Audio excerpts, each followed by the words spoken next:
আন্তর্জাতিক শ্রমিক দিবস উপলক্ষে দুপুরে রাজধানীতে শ্রমিক সমাবেশ করবে জামায়াতে ইসলামী।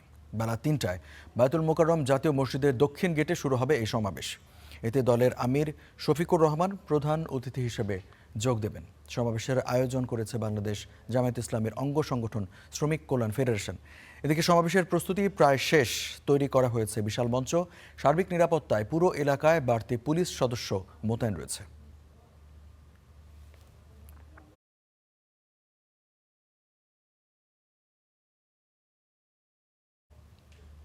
দর্শকের বিষয়ে আরও খবর জানবো। আমাদের সহকর্মী HM ইমরান সেখানে রয়েছেন। ইমরানের কাছ থেকে জানতে চাইবো, ইমরান, জনসভা তো খুব সম্ভবত নামাজের পর অনুষ্ঠিত হবে। এখন সেখানে কোনো কর্মী সমর্থক আছে কিনা, সেখানকার চিত্র কি দেখছেন জানাবেন।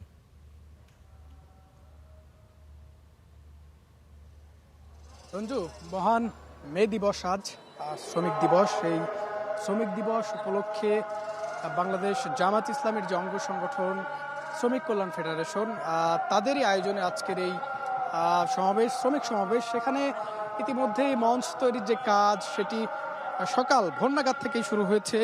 এখন পর্যন্ত পুরোপুরি মঞ্চ তৈরি সম্পন্ন হয়নি। তারা মঞ্চ তৈরির কাজ করছে, যেটি আসলে জুমার পর ৩টা নাগাদ এই শ্রমিক কল্যাণ ফেডারেশনের যে সমাবেশ সেটি শুরু হবে আনুষ্ঠানিকভাবে।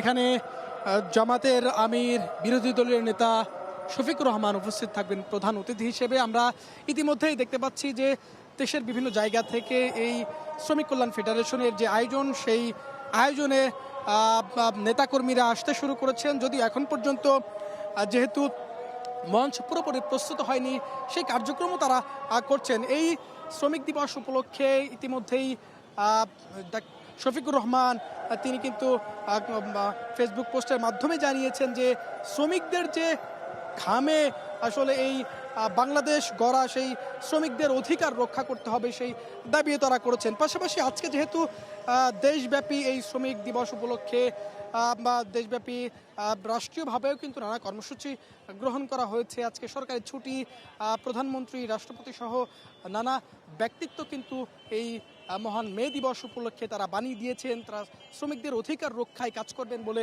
কথা বলেছেন। আমরা যেটি আসলে বাইতুল মোকাররমের দক্ষিণ গেটে যেটি হচ্ছে শ্রমিক কল্যাণ ফেডারেশনের যে আয়োজন, সেই আয়োজনে আসলে এখন পর্যন্ত নেতাকর্মীরা আসতে শুরু করছেন, যদি এখন পর্যন্ত আনুষ্ঠানিকভাবে সেটি শুরু হয়নি।